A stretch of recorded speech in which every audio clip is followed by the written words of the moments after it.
جو روزے رکھ رکھ کر دعائیں کرتے تھے، ان کو بھی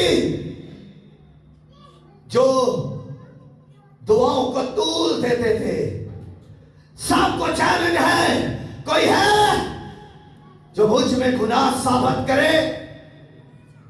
جو ایسا کہتا ہے، جو پاکیزگی رکھتا ہے، جو راستی رکھتا ہے، وہ اس لحاظ سے خدا ہے اور خدا ہی چیلنج کر سکتا ہے، اور کوئی شخص اس زمین پر، کوئی ہستی چیلنج نہیں کر سکتی، کوئی یہ نہیں کہہ سکتا کہ مجھ میں گناہ نہیں ہے۔ کوئی شخص بھی ایسا نہیں کہہ سکتا کہ مجھ میں گناہ نہیں ہے، میں نے گناہ نہیں کیا۔ اس دنیا کے تمام تر انسانوں کے اندر خطائیں، گناہ، قصور موجود ہیں، لیکن یسوع مسیح اپنی ذات میں پاک، اپنی ذات میں اعلیٰ، اپنی ذات میں عرفہ، اور یہاں تک لکھا ہے کہ وہ خدا کی ذات کا نقش ہے۔ اب اس لحاظ سے بھی آپ دیکھیں تو وہ خدا ہی ہے، وہ خدا کی ذات کا نقش ہے، پاکیزگی کی کرن ہے، جلال کا پرتاؤ ہے۔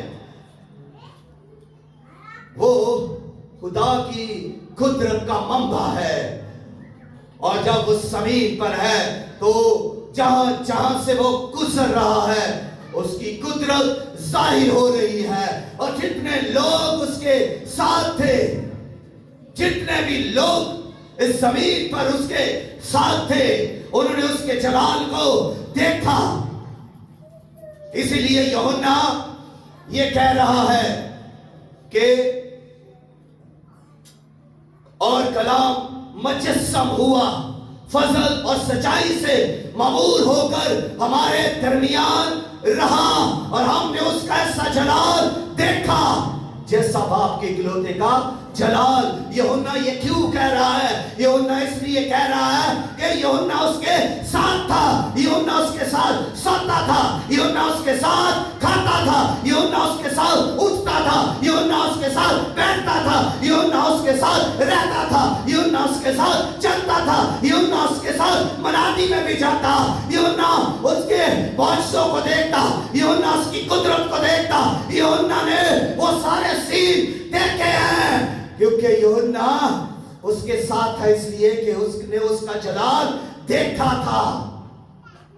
اس لیے وہ یہ کہہ رہا ہے کہ ہم نے اس کا ایسا جلال دیکھا جیسا باپ کے اکلوتے کا جلال۔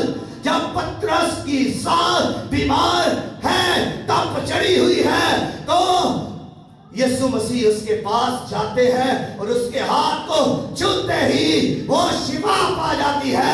تو یوحنا نے اس کے اس جلال کو، اس قدرت کو دیکھا تھا۔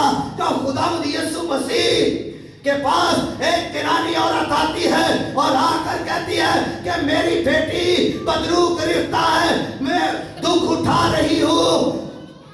تو اس نے اس پر ایمان رکھا اور اس نے کہا جا تیرے ایمان کے مطابق تیرے لیے ہو جائے، جیسا تو چاہتی ہے تیرے لیے ویسا ہی ہو جائے۔ اور اسی گھڑی اس کی بیٹی شفا پا گئی۔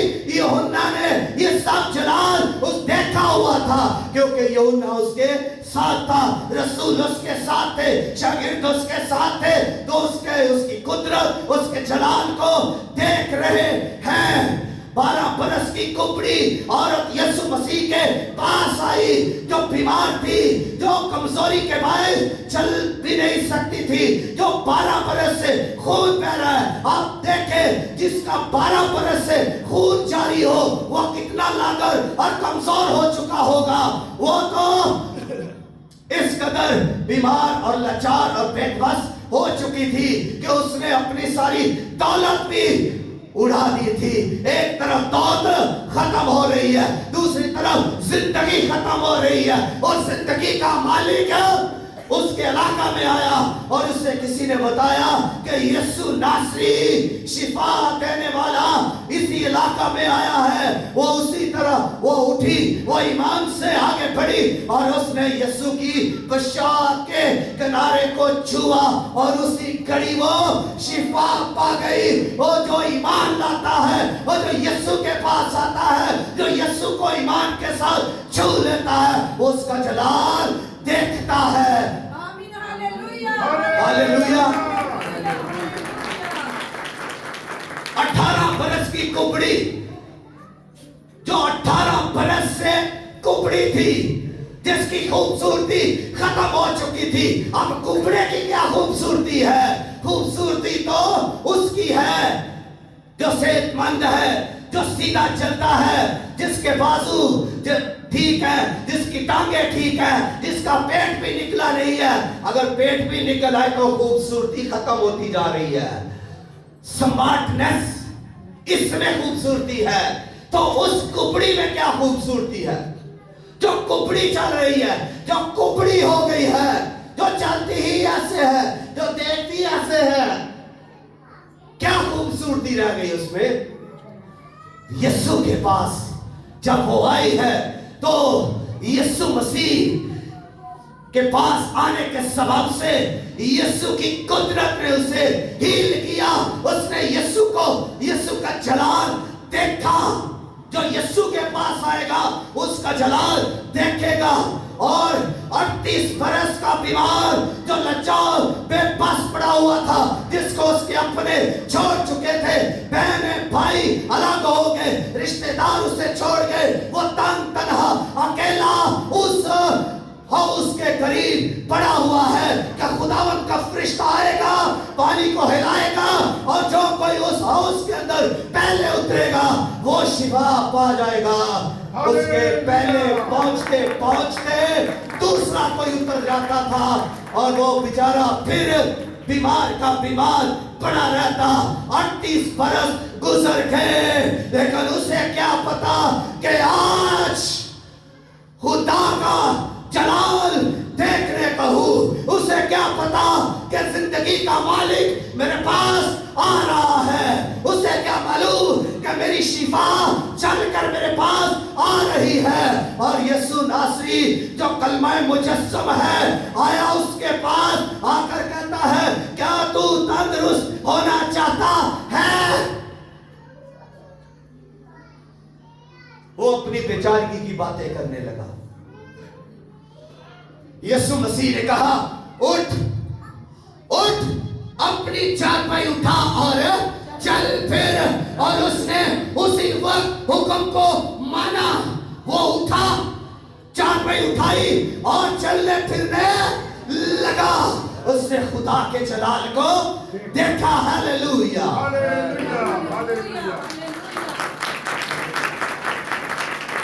لازر مر چکا۔ لازر جو یسوع مسیح کا دوست ہے مر چکا ہے، اور اب تو سے 4 دن بھی ہو گئے ہیں۔ لازر کی بہن مریم، پہلے مرتھا آئی، پھر مریم آئی اور آ کر کمپلین کرنے لگی۔ محبت کا عالم ہو تو کمپلین بھی ہوتی ہے۔ بہنیں یسوع سے محبت کرتی تھی، بہنیں یسوع کی عقیدت کرتی تھی، بہنوں کا ایمان یسوع پر تھا۔ جو میں نے کہا، جو ایمان لائے گا خدا کا جلال دیکھے گا۔ یسوع مسیح نے کہا، اگر تو ایمان لائے گی تو خدا کا جلال دیکھے گی۔ اور جیسے ہی یسوع کو قبر پر لے کر گئے، یسوع نے کہا، پتھر کو ہٹاؤ، اور یسوع نے بلند آواز سے کہا، لازر باہر آ۔ اور وہ لازر جس کو 4 دن ہو گئے تھے، جو کفن کے اندر لپٹا ہوا تھا، جو بندھا ہوا تھا، جس کو قبر کے اندر رکھ دیا تھا، اور جس کی روح بھی نکل چکی تھی، اور جس کے بارے میں لوگ کہتے تھے اب تو اس میں سے بدبو بھی آتی ہوگی، وہی لازر جو قبر کے اندر تھا، جو مردہ تھا، جو کفن کے اندر تھا، وہ یسوع کی آواز کو سنتے ہی